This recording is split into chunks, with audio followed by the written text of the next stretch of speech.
Hare Krishna.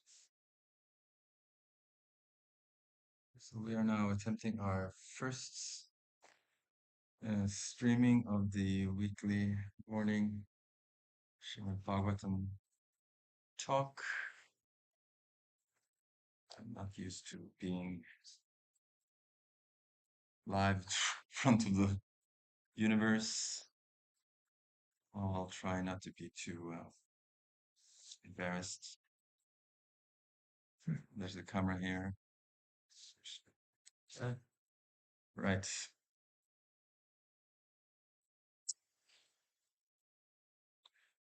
Om Namo Bhagavate Vasudevaya. Bhagavate Vasudevaya. Om Namo Bhagavate Vasudevaya. Bhagavate Vasudevaya. Om Namo Bhagavate Vasudevaya. Bhagavate Vasudevaya. Jnanatimidandasya Gyananjana Shalakaya Chakshurunmilitam Yena Tasmai Sri Gurave Namaha. Sri Chaitanya Manobhistam Sthapitam Yena Bhutale Swayam Rupa Kadamayam Dadati Swapadantikam. Vanchakalpatarubhyascha kripasindhubhyaiva cha patitanam pavanebhyo vaishnavebhyo namo namaha. Sri Krishna Chaitanya Prabhu Nityananda Sri Advaita Gadadhar Srivasadi Gaura Bhakta Vrinda. Hare Krishna Krishna Krishna Hare Hare Hare Rama Rama Rama Hare Hare. Yes. So we're continuing our reading. Srimad Bhagavatam, first canto, second chapter, and this is the third verse. So 1, 2, 3. And the Sanskrit goes as follows.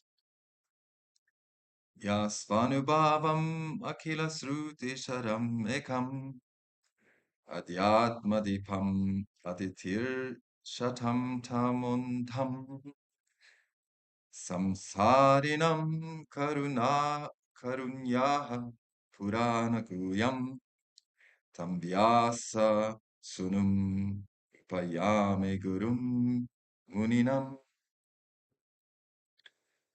So the translation is,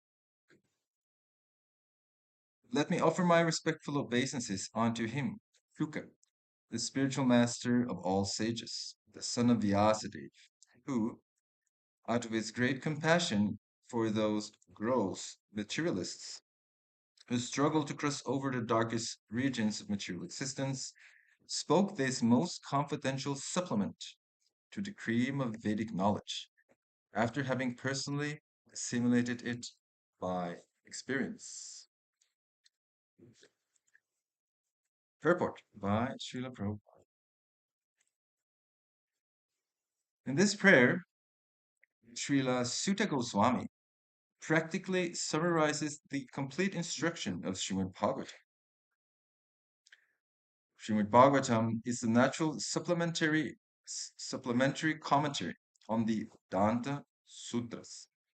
The Vedanta Sutras, or the Brahma Sutras, were compiled by Vyāsadeva with a view to presenting just the cream of Vedic knowledge. Srimad Bhagavatam is a natural commentary on this cream. Srila Shukadeva Goswami was a thoroughly realized master on the Vedanta Sutra, and consequently, he also personally realized the commentary, Srimad Bhagavatam. And just to show his boundless mercy upon bewildered materialistic men who want to cross completely over nescience, he recited for the first time this confidential knowledge. There is no point in arguing that a materialistic man can be happy. No materialistic creature, be he the great Brahma or an insignificant ant, can be happy. Everyone tries to make a permanent plan for happiness, but everyone is baffled by the laws of material nature. Therefore, the materialistic world is called the darkest region of God's creation. Yet, the unhappy materialist can get out of it simply by desiring to get out. Unfortunately, they are so foolish that they do not want to escape. Therefore, they are compared to the camel, who relishes thorny twigs because he likes the taste of the twigs mixed with blood. He does not realize that it is his own blood and that his tongue is being cut by the thorns.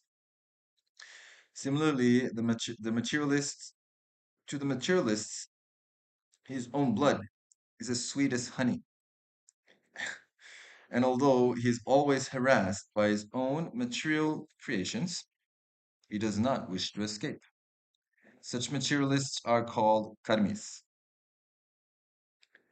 Out of hundreds and thousands of karmis, only a few may feel tired of material engagement and desire to get out of the labyrinth. Such intelligent persons are called jnanis. The Vedanta Sutra is directed to such jnanis. But Srila Vyāsadeva, being the incarnation of the Supreme Lord, could foresee the misuse of the Vedanta Sutra by unscrupulous men, and therefore he personally supplemented the Vedanta Sutra with the Bhagavat Purāṇa. It is clearly said that this Bhagavatam is the original commentary on the Brahma Sutras. Srila Vyāsadeva also instructed the Bhagavatam to his own son, Srila Śukadeva Goswami, who was already at the liberated stage of transcendence. Srila Śukadeva realized it personally and then explained it. By the mercy of Srila Śukadeva, the Bhagavad Vedanta Sutra is available for all those sincere souls who want to get out of material existence. Srimad Bhagavatam is the one unrivaled commentary on Vedanta Sutra. Sripad Sankaracharya intentionally did not touch it because he knew that the natural commentary would be difficult for him to surpass. He wrote his Sharira Bhasya, Shariraka Bhasya, and his so-called followers deprecated the Bhagavatam as some new presentation.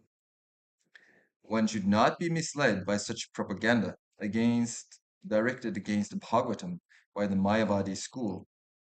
From this introductory shloka, the beginning student should know that Srimad Bhagavatam is the only transcendental literature meant for those who are paramahamsas and completely freed from the material disease called malice.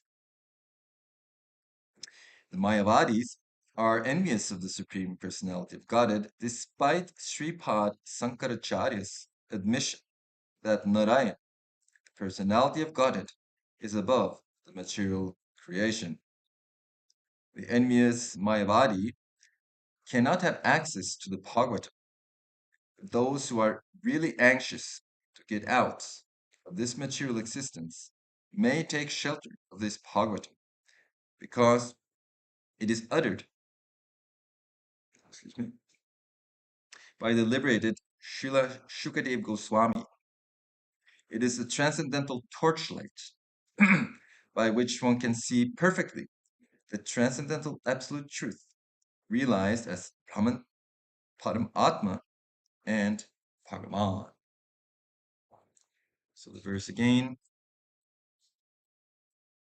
Svānubhāvam akhila-śruti-sāram ekam. Adhyātma-dīpam atititīrṣatāṁ tamo. Saṁsāriṇāṁ karuṇayāha purāṇa-guhyaṁ tam vyāsa-sūnum upayāmi guruṁ munīnām. Let me offer my respectful obeisances unto him, Śuka, the spiritual master of all sages, the son of Vyāsadeva, who, out of his great compassion for those gross materialists who struggle to cross over the darkest regions of material existence, spoke this most confidential supplement to the cream of Vedic knowledge, after having personally assimilated it by experience. ekam karoti vāchanam pangam lagayate girim aham vande Sri Guru. Right. So some new technical details this morning, which is nice. We're again looking to the Bhagavatam for some guidance as to how to be devotees in the material world. We are currently in the material world. We're inhabiting these bodies, right? Yantra rudhani mayaya. So we have these vehicles, a gross body centered around the contaminated mind.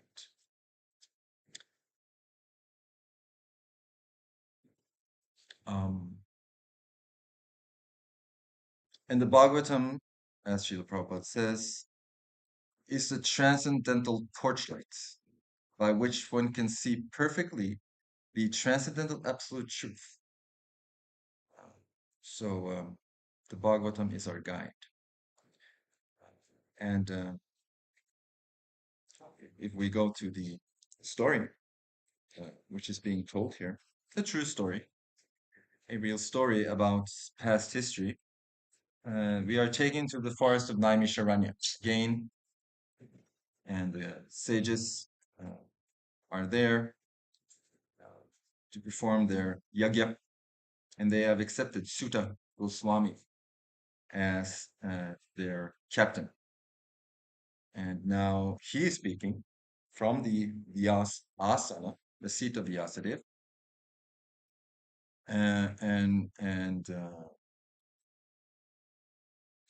And before speaking, he's now offering respectful obeisances.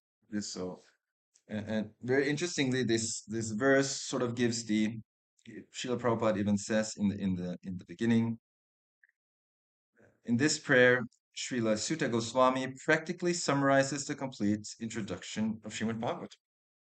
So we are now on the introduction. The first canto of the Srimad Bhagavatam is said to be the lotus feet of Krishna. So sometimes when we're in the temple and there are deities, so it is said that when one looks at the deity of Lord Krishna, then one should first look at the lotus feet. That is the humble approach. And then as one progresses in one's eyesight, one can look up. And looking up through the cantos of the Srimad Bhagavatam, then eventually one comes to Krishna's smiling face, which is said to be the 10th canto of the Srimad Bhagavatam. So we're not there yet. There's a few thousand shlokas in between, but we'll get there, hopefully. I guess our main focus with these Wednesday morning Bhagavatam talks is to just keep on reading, and then eventually we'll come to the 10th canto so that we can see smiling face of Krishna. I'm reminded that my spiritual master once told me, knowing me to be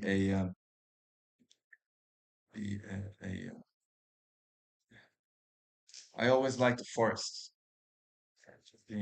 Growing up in Norway, in the capital of Oslo. Oslo is surrounded by forests. You have the great forest of Nordmarka.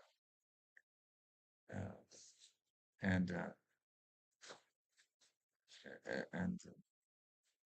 my spiritual master, he knew my affection for the woods. So he once told me that the beauty of nature is the smiling face of Krishna inviting us home. So smiling face of Krishna is what we're looking for in everything, even in the Bhagavatam. But that will take some endeavor. You'll have to. Prabhupada recommended against going straight to the 10th canto because it is very, very deep and it is easy to become confused, I guess. Like let's say you want to study medicine and to become a doctor. Now, they don't let you into the operation theater on the first day. That would be critical. First, you have to read these very, very huge tomes of anatomy and physiology and know them thoroughly and pass the theoretical tests.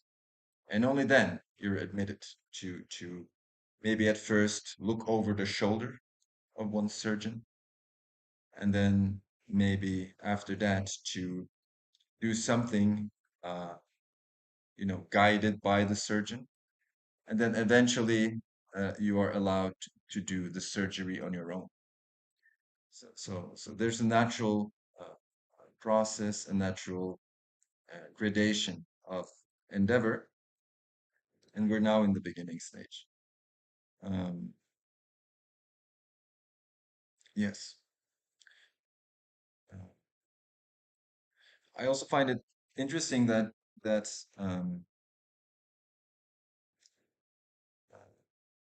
it is refer in this verse, this morning's verse, it's referred to the gross materialists. So, of course, that sounds like somewhat of an uh, uh, what do you call it? A Derogatory? derogatory term. Yes. However, Srila Prabhupada in the commentary, Srila Prabhupada um, writes that the wildered materialistic men, so the gross materialists, who want to cross completely over nescience. So he's actually the derogatory nature of that term is softened by Srila Prabhupada's purport. Uh, uh, one may be a gross materialist, but one may still desire to cross completely over nescience. And then one is in a different category. Uh, in a way, one is not a gross materialist. One is a gross materialist wanting to somehow uh, save oneself, I guess, and that that feeling of self-preservation, it is very natural. It's seen even in the animal kingdom, right? That the animals they will protect themselves. It's very natural, and it's even spiritual. We're given a hint here that this self-preserving principle is also dovetailed into the spiritual approach to life.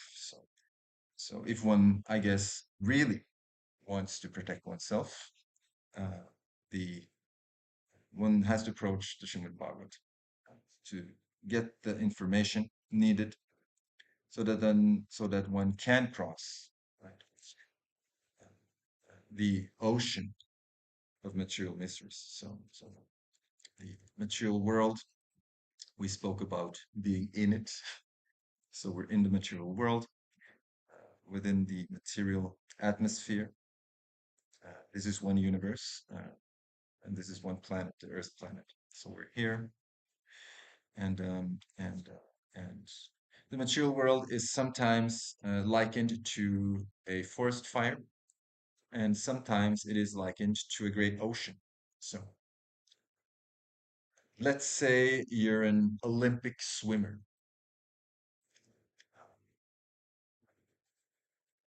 and you're, very strong, you know, you have great technique, you might be an Olympic champion. Right? However, if you want to cross the Atlantic, that will not help you so much. Of course, you will be somehow more suited, I guess, but there's no way. There's no way you could do it, even if you're the, greatest of swimmers.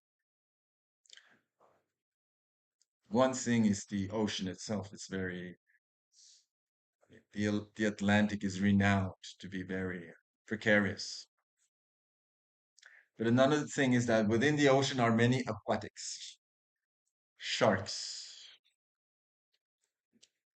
I guess, timingila fish, uh, and many other dangerous, jellyfish and barracudas and different types of dangerous creatures, and swordfish, orcas. Although I was watching one documentary about orcas, so the marine biologist, he said that it's never been documented that orcas attack humans. That's interesting. So they're kind-hearted. Maybe they're the devotees of the Atlantic. Uh, but of course, other creatures may not be so merciful. So you may be a great swimmer, have great technique. You may have many merits, in your inventory, several gold medals, but you will not be able to cross the the great ocean of material miseries. What is needed is the jnana palvena, the boat of transcendental knowledge. And the only real way to cross is if someone came along and picked you up and gave you a lift. So, this Srimad Bhagavatam is the lift. Uh, Srila Prabhupada extends his hand through his purports and picks us up so that we might cross uh, this ocean. And interestingly, it's said that once you're picked up and you board the boat of transcendental knowledge, the ocean, great ocean of material mysteries, it shrinks, right? It shrinks down and becomes as small as the hoofprint of a calf, and you can just step over. Uh, so, and that is a great relief. Uh, uh, but come to that point, let's say the boat comes along and the hand is extended. If we don't grasp the hand, that won't help. We'll sink, right? You'll have to grasp the hand. And to grasp the hand, I guess, in this analogy, is our endeavor. We have to grasp the hand. The hand is extended. And at least in our time, with Srila Prabhupada's books, it is now forever extended until the end of Kali Yuga. All we need to do is grasp it. And the grasping process is the process of devotional service. Uh,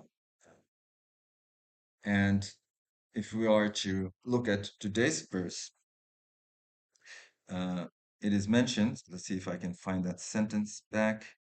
Uh, it is mentioned that only thing one really needs is the desire to get out. Now, desires are, of course, something very, very deep. Why do we want anything? I might want a piece of cake. I might desire something sweet. Where does it come from? And why would I desire that in preference to other things? So I might have many material desires, and and desires are natural, right? Desires are very natural. The Mayavadis, they want to extinguish desire, which is actually not possible. Desires are the natural state of the living entity, right? Ham brahmasmi. We're desiring pleasure. It's natural. It's completely natural. And in the material world, of course, it takes on this perverted veil. But that is just a contamination of our real desire, which is there and cannot be quenched. It cannot be taken out. Either we desire Krishna or we desire Maya. Right? There's just desire is eternal, and uh, and sometimes one can hear different things. For example, well, the storehouse of our desires is our mind. The mind, and now we're talking about the mind, right? We talked before about the linga sharira, the subtle body. So the subtle body is the mind, the intelligence, and the false ego. And Prabhupada will sometimes in his books say the mind, and then he refers to sort of the trio, right? But if we're talking about the mind as a separate entity, that is where our desires are stored. Uh, so for the liberated devotee, uh, his, with his purified mind, he has his desires, and then for the materialist with his contaminated mind, he has his desires. And then you may sometimes hear talk about controlling the mind, and this is sometimes a misunderstood. Uh, this is easily misunderstood. There can be no control of the mind. We have no power to control our mind. The mind is the energy of Aniruddha, as it is mentioned in the Bhagavatam in the third canto. Aniruddha is the Paramatma. So there is no way we can control Paramatma. He is the control. So if the only way to achieve any control of the mind is purification of desire. And purification of desire, the purification, the purifying agent is Krishna. However, the living entity does the endeavor. For example, this morning I was thinking about washing my bathroom. I might desire to wash the bathroom. I might, I have my bucket, I have my broom. But if I don't add the soap, it will not become clean. I may, scrub for an eternity, but you have to add the soap. And then, by itself, I'm scrubbing, it becomes clean. So we have to add Krishna to the endeavor. And through the pages of Srimad Bhagavatam, uh, that process is revealed by Krishna. Of course, today it is through the mouth of his devotees. Sutta Goswami. Uh, and so, if we want to come to the point of wanting to cross completely over nescience, that means to desire it. I want it. This is my goal. To come to that point of desire, desires must be purified, and the purificatory process is bhakti yoga. And and all that, though that may seem to be sort of like a little bit of a harsh statement in a way that, oh, so now I'm sort of stuck, and I'll just have to try.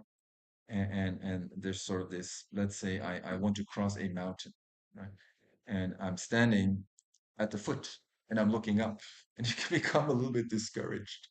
The mountain is very big. Uh, Galha Peak, there's a mountain in Jotunheimen. I crossed it, or I went to the top, and it's quite intimidating when you're standing there looking up. However, uh, this morning I was hearing, the, which I'm doing now every day, the Chaitanya Charitamrita. And the story came up of Satyaraj Khan. Satyaraj Khan, he was an inhabitant of Kulina, a place in, I guess it's in Bengal, on the east coast of India. And he was a devotee of Sri Chaitanya Mahaprabhu, one of his associates. And he asked Lord Chaitanya, what is the symptom of a devotee? How can I recognize it? And then Lord Chaitanya makes the most incredible answer. He says, anyone who chants Hare Krishna once is a devotee, and is uh, so exalted. It's the most exalted human being, and worthy of offering your obeisances. So when I heard that, I was thinking back to our Sunday feast program. And guests are coming and they're chanting Hare Krishna with us. Sometimes they might come once and then they leave. Like we have these, sometimes these students from the high schools, they come as part of their projects, and they come and they want to look at the circus, they want to observe. And they might chant Hare Krishna once and then they leave and never to return. But they are worthy of our humble obeisances because they're the most exalted human beings. So it seems incredible, uh, but it is the statement of Sri Chaitanya Mahaprabhu. So I guess in concluding this morning's talk, um, the only real conclusion, as far as I can see, is that there's great hope with this Krishna consciousness movement and the process of Bhakti Yoga. One may actually come to the point of desiring to get out. And it was said that here that, let's see if I can find that sentence. It was a long purport, so there's many sentences, but it was said in the purport that once you desire to get out, you're out. That's it. Uh, then that's all you need, right? Let's say I want I want to go somewhere. Let's say I want to go to India for a pilgrimage. You know, if I'll buy the ticket and then I'm going. There's no talking of not going. If I want to go and the tickets is purchased, you'll go. You'll get a time, okay, time of departure, and then board the plane and just go, right? So I guess our main focus should be to somehow um, purify our eternal desire, going on, going on, going on. Although now it might seem to be materially contaminated, uh, we should engage in the purifying process And the most recommended process, as was mentioned earlier in the first chapter of the first canto, is the Srimad Bhagavatam, the continuation of the reading. That is the real process, and we're doing it now. And we might not maybe perceive it, uh, but subtly our desires are cleansed and will eventually change. And that is the promise of the Srimad Bhagavatam. So there's great hope, and I was also in ending.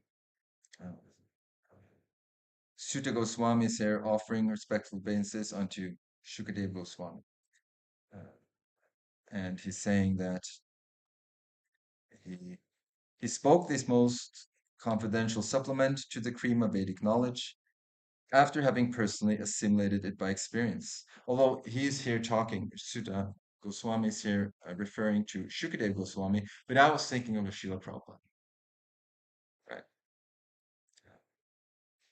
He personally assimilated it by his own experience. And, although Shukadeva Goswami, he certainly spoke uh, for the first time after hearing it from his father. He spoke it for the first time, right, to Maharaj Parikshit on the bank of the Ganges. But and he spoke these wonderful verses right in Sanskrit. But Srila Prabhupada spoke the purports. Of course, Sridhar Maharaj, the great um, one of the previous acharyas, he of course gave the purport, and Srila Prabhupada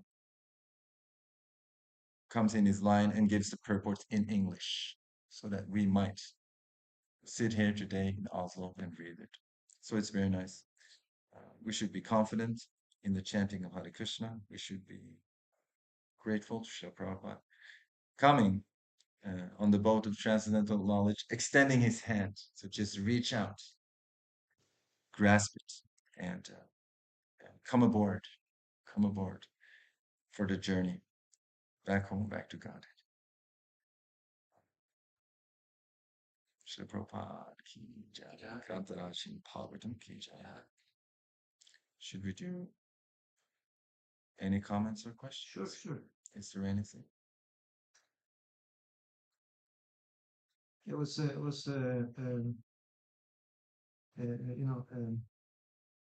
it's good to hear about the mind. It's all about the mind. How there's a misunderstanding that we can control the mind There's no control. because this we often hear. And actually, it brought me to think about something else also. Like we cannot control mind. We can only do that by blessing of Paramatma. Yes. So sometimes this word mind control has also been used by other people, like some or other some evil agency. They can do mind control. Yes. The CIA Yeah. control your mind. Like and even it may be some or other they are do drug induced mind control Yes. or some kind of manipulation. Yes. But then how do you view that in the light of a Paramatma? Because he has to give you permission for that, if that's going to work. Certainly, certainly. Of course, the permission, being in the material world, that permission is already given. Right? We're in the material world. The mind is contaminated. That permission was given when we came here. So then he opened that door for the contamination. And then when you see the different ways that they try to control our mind, there's always some contaminating agent, right? A drug, or maybe a sound, or some microwave. I mean, there's like infinite now in the age of technology. There's, I guess, infinite different ways that they can contaminate our minds, and then by that contamination, the mind is becomes materially attached, or more materially attached, which is but the reason for it to be possible is that the permission by Paramatma is already given. Right? We came here, the mind is contaminated. Right? So, so, so. So how can it be Paramatma is our best friend, as is stated in the Shastra? Well, the permission was given because we wanted it. Right? Somehow we decided to come here, and then reluctantly, Paramatma said, "All right, let it be contaminated as you like." But nobody will claim that they like to be manipulated. No, but that is what is that verse from with Gita? It's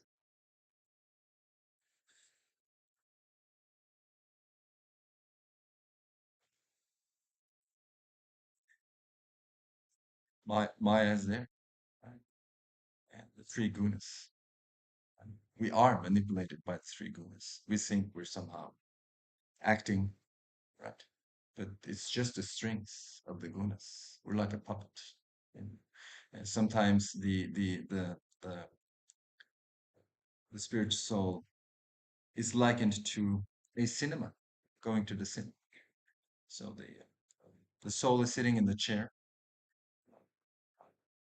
doing nothing, just watching the screen. And on the screen are many adventures. And the problem is that we get so caught up in the screen, so that when Bruce Willis, when he's punched in the face by the terrorists, we're like, no, we really feel it. But are we hit? No, we're just there observing, doing nothing really, just sitting in the dark. And it's all happening in the mind, because the mind became attached to the screen. And then the body follows. If some horror movie, and what they call it now, jump scare movie. There's this jump scare. So as soon as one, out of the closet, the demon jumps out there. We freak out. There's no demon. It's just on the screen. Why are we afraid? It's not real. Somehow we're so caught up in the action, right, that we sort of we get into it, but we're not, and we are manipulated all the time. Right? Yantra rudhani ya. It's just a machine, you know? and we're there, but it is piloted by the gunas. So in a way we're mind controlled. As soon as we enter, the mind is controlled. And that's the whole purpose, because you can choose for it to be controlled by the gunas, the material energy, or for it to be controlled by Krishna.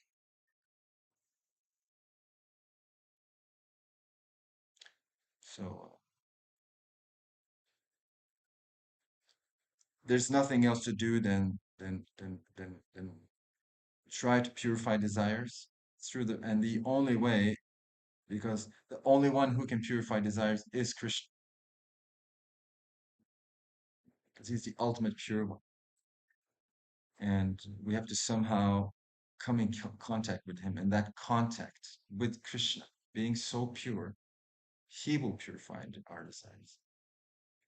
And then it will dawn in our heart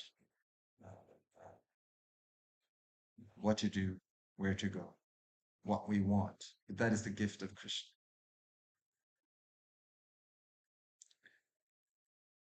What do you think? Yeah, that sounds plausible. Plausible? Yeah.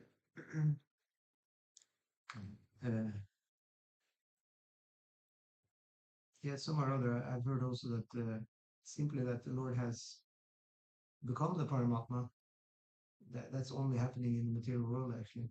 In the spiritual world, there is no Paramatma. It's only Bhagavan. So he's kind of babysitting us here.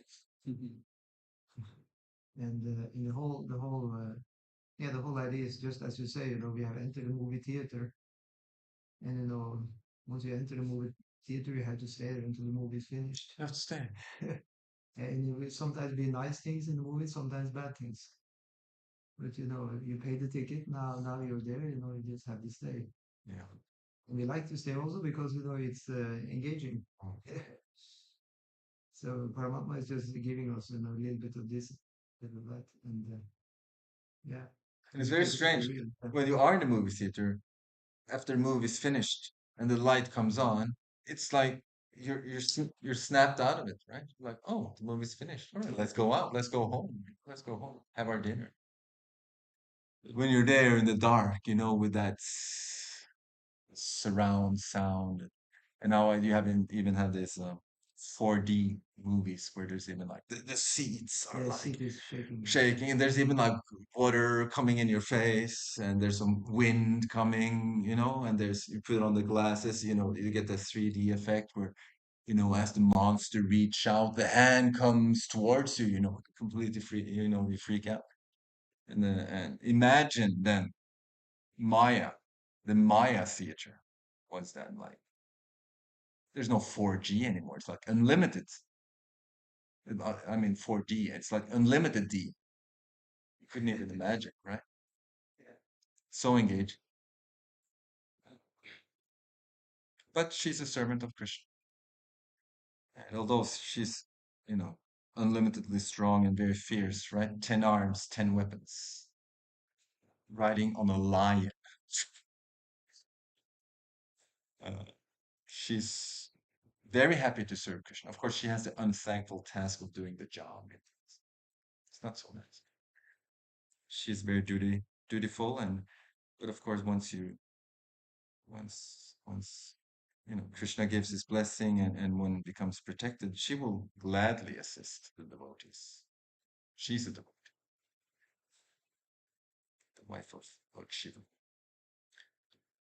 He is known as the greatest devotee.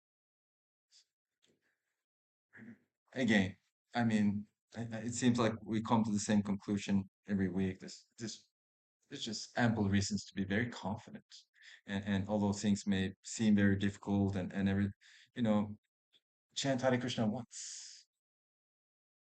And we did that already, again and again.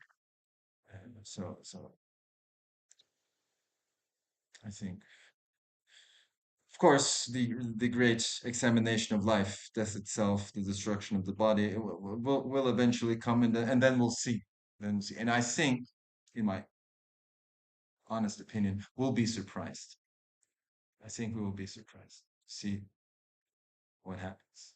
I don't know, but I just have this feeling, this sense that we'll be surprised. Let's see who goes first. Hare Krishna. Hare Krishna. Yes, something like that. I don't know how busy you guys are, but I have a lot to talk about. I mean, if you Oh, really? Yeah. I mean, one thing, if you read in the purport, the jiva is like a camel, he's eating thorny twigs, and he feels like this blood is like a nice sweet honey, and uh, and we also learn, Maha Mantra is actually the real sweetness that's in the Maha Mantra. And sometimes we also experience chanting Maha Mantra that actually is really tasty. But then it just don't, like this is really, I mean, it's not really challenging. It shouldn't be a challenging question to these people, but it's like, how come, if the Maha Mantra actually is sweet and even we taste it and we really like it, and how come we stop? And we go back to the thorny, twigs. Yeah. It's just you have this, Prabhupada will give this, the fan analogy. The fan, right? So the fan is just a repetition of birth and death going on and because it's plugged into mind. Right? But if you unplug the fan, still it will for some time rotate just from the power of the current, the previous current. It will rotate for some time, eventually stop. What's momentum? Yes, the momentum. So it will eventually stop. So we unplug the fan. We chanted Hare Krishna. We unplug the fan, but for some time it might still rotate, right? It takes a long time for the fan to stop. Depends on how fast it was going, I guess. Going very fast, probably. So if it was going at light speed, you might, you might spend some decades, waiting for it to somehow stop. That's good. And another thing, I mean, Sri Chaitanya Mahaprabhu, he sort of he gave everything, right? Gave the complete mercy, and but he gave it in Kali. This is my personal reflection, but he gave it in Kali Yuga. So Kali Yuga is the most contaminated, right? But he gave the highest. So then I'm wondering sometimes, because I'm thinking the same. Why am I not just chanting all day? Why am I not just? Why is my nose not in the Bhagavatam all day? It's not. I'm doing other things. I'm thinking about other things. I'm chanting my japa like I was chanting this morning. I chanted my 16 rounds and then I put my bead bag down. Why did I put it down? Why did I just continue the chant? No, I put it down because I had to eat. I went, or different things, scrolling on the mobile, whatever. Um, and then I'm wondering sometimes if the mercy is so great, but that veil of Kali Yuga prevails. And I'm wondering if I might not see it clearly, what's happening. Because I depend on my own vision, inner vision. I depend on my own reflections. But then I'm wondering sometimes, can they be trusted? Like, really? So I put down the bead bag and I scroll on the mobile, and then I blast myself in the mind for being fallen. But what do I know? Really? I mean, I know only my own inner world. I'm not inside of anyone. I have no comparison. Right? And That's amazing, actually. so what do I know about? Of course, I mean, I cannot see the mind of Sutta Goswami. What was he thinking? I don't know. I mean, he gives the devotees are very honest. They give very like honest expressions in the like for example in the Bhagavatam. But what do I? I don't. And although I have myself as a reference point, that is like a very what, um, like empirically, that's very limited. That's why I had this sort of humble, I mean, suggestion that I mean, we'll see when the time comes. We'll see, and maybe we'll be surprised that wow, I thought I was ruined, but I wasn't. Maybe.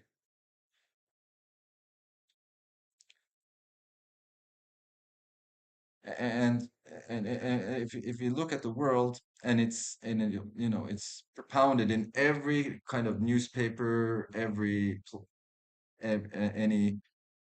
digital platform, is this victimology. you know oh um, you know this global warming, oh, the world is collapsing, oh, there's a war coming, oh, there's a financial, you know it's going down, loans are going up, money is going down. Oh, there's this perpetual victimization of people. And then for a devotee, growing up in this age of victimization, it's so easy to sort of bring down the hammer of unworthiness, of being fallen. So easy. It's so easy. But Lord Chaitanya said, you chant Hare Krishna once, you're the most exalted human being. He said it. Are we seeing that? No. We're seeing the big, oh, God, I have this. I put down the beat, like I didn't read, and I'm thinking about material things. Yeah, we're feeling sorry for We're ourselves. feeling so sorry for ourselves, but that is like completely self-centered. I had the good fortune to ask a very nice devotee, Suhotra Maharaj. I asked him once. I was lucky to have a moment of his time, and I asked him, Maharaj, what about depression? And he gave the most wonderful reply, most wonderful, which blew my mind. He said that You know, depression is actually a great platform for Krishna consciousness because you're very humble. So, feeling morose, feeling sad, pick up your piece. Of course, it depends on what you do. Yeah, read a At that book. point. Read a book. Take prasad. Associate with devotees. Listen to a kirtan. Chant Hare Krishna. It's a great. It's great. You're actually very fortunate to have that mindset in a way. However, if you just indulge in that sort of victim attitude, it's just egotism. It's just egotism. I found that to be very striking. So, in a way, there's a surrendering process, and of course, that may be the most tricky part of our devotional process is the surrendering part because it's Yeah, because what does it mean? because it means every moment you have to surrender. It's not that you just like surrender, write your name, you put the application, it's done. No, every moment you surrender, and that's the real trick. And and when one doesn't, then since we're here, Kali Yuga 2025 or so-called 2025, right? We get into this victimology, whole victim thing. But we don't. But if we do that, then that's just I do that. Okay.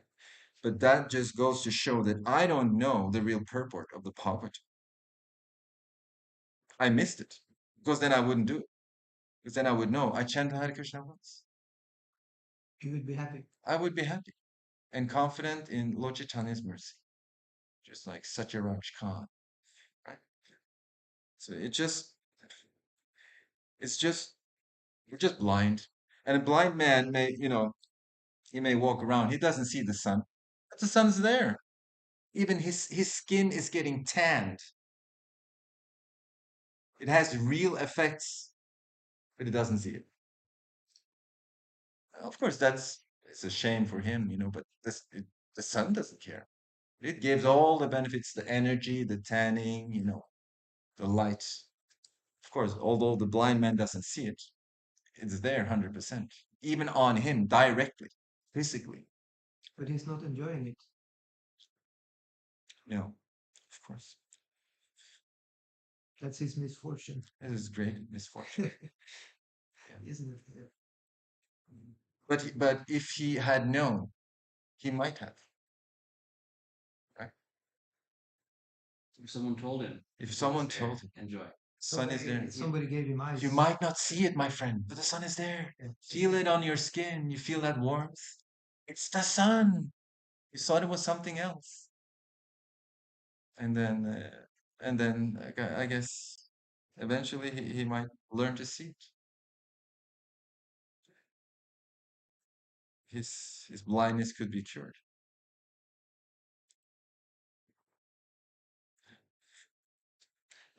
It said the guru is giving, he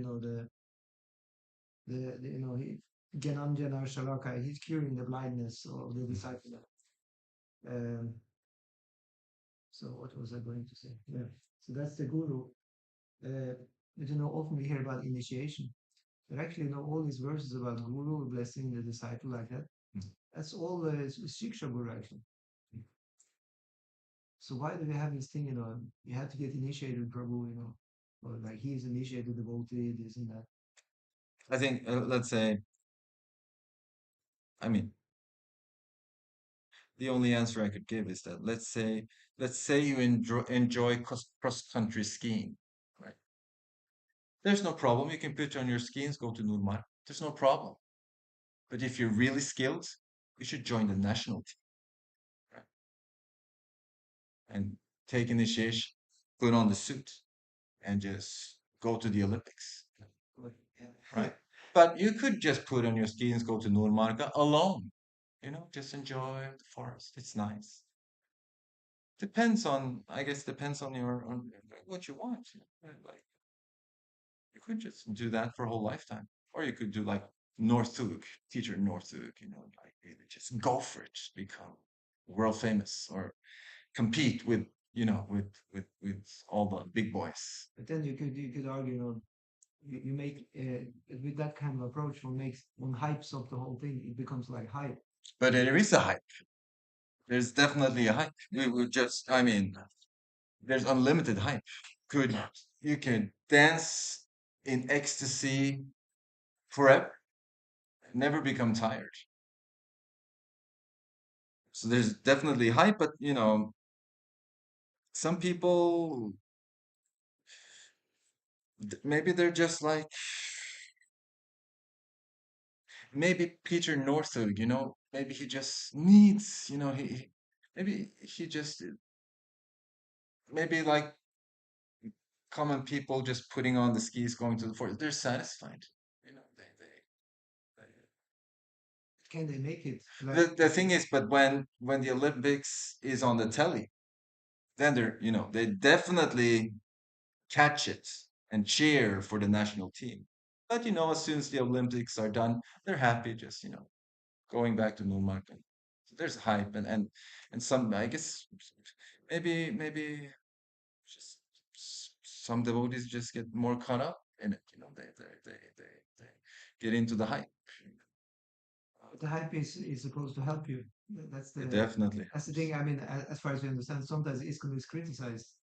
I mean, because making a lot of hype about the religion. I mean, I heard that from Indians, because some Indians they think, oh no, it's your personal practice. Just you don't need to blow it up or publicize it. Just do your own thing. Maybe they want to water it down. But there's definitely a hype, and of course, let's say you're not on the level of an Olympic skier, but just sharing about the Olympics, seeing the competition, you know, seeing the glories of the competitors, that hype, after watching the Olympics, right? What do? You're like, damn, I should put on my skis and go out. You get caught up in the hype. And although the hype is sort of toned down to your level, you don't go to the Olympics yourself, but the Olympics did hype you to put on your skis and go out, right? Yeah. So I guess that the hype takes on unlimited different forms for the individual, and It's positive. Yeah. yeah, and I everyone would like to be Peter Northug, so maybe in one life, we'll get there. It seems cool to be sort of like a superstar, but it's not needed. You can still enjoy cross-country ski. One thing is interesting is this balance, between humility and yeah, and you can say the hype, because like we're told to be humble, and we shouldn't actually want any publicity or nothing. But our whole movement is geared to that. I mean, at least as a missionary movement, and necessarily the ego will become affected, and there is a danger of becoming very proud and Mm. and even caught up in even fame, which is completely counterproductive to Yes, spiritual life. yes, yes. So how to deal, and why are we in this situation? Yes. That's another question. I think the only refuge for avoiding that sort of the trap of fame is simplicity. And I think one inspiring example can be Srila Prabhupada himself. There was an article, as far as I know. I never read the article, but I heard about the article. And I heard it from persons whom I trust. So there was an article in Time magazine, right? And the article was about people who became rich and famous in old age. And there were 100 people were mentioned, and Srila Prabhupada was one of them. So Srila Prabhupada became a millionaire. Loads of money. But what did he do? He traveled with a suitcase, 3 dhotis, his typewriter. Right. He could have worn, golden embroidered dhotis and a Rolex. But he did. Kept it simple. Even when there was I think it is I think it is in Detroit. I'm not sure, but there's something called the Fisher Mansion, Yeah. and that was purchased for Srila. The devotees purchased that, Mm. and when they purchased that, they brought Srila Prabhupada, and they gave him a tour of the place, right?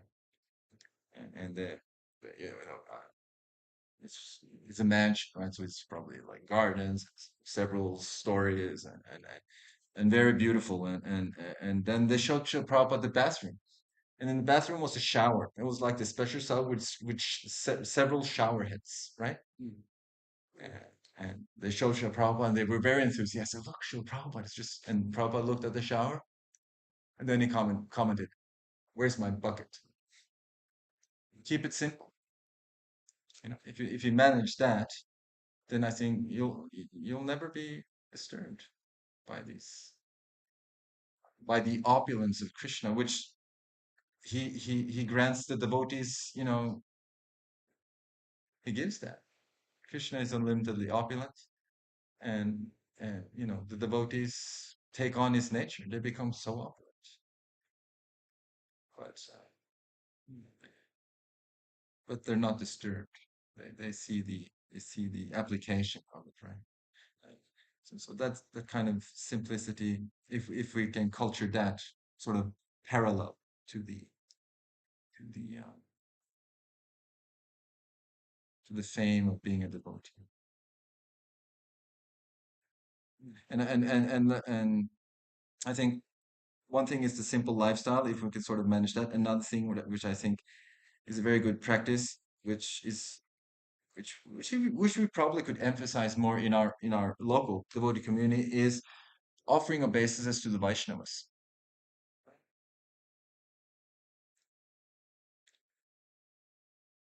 That in itself has a physical effect, or a subtle effect on the mind, Mm. to bow down, right, to each other. Sometimes I'm thinking we don't do it often enough. It's true. That we should just, because it makes you sort of, you force yourself into a humble position, but I think if it becomes like a routine, it's great. It's great. I think that will sort of mold your consciousness like a little bit, and together with the simple lifestyle, and and uh, and then you can be peaceful. Can be peaceful. Hope.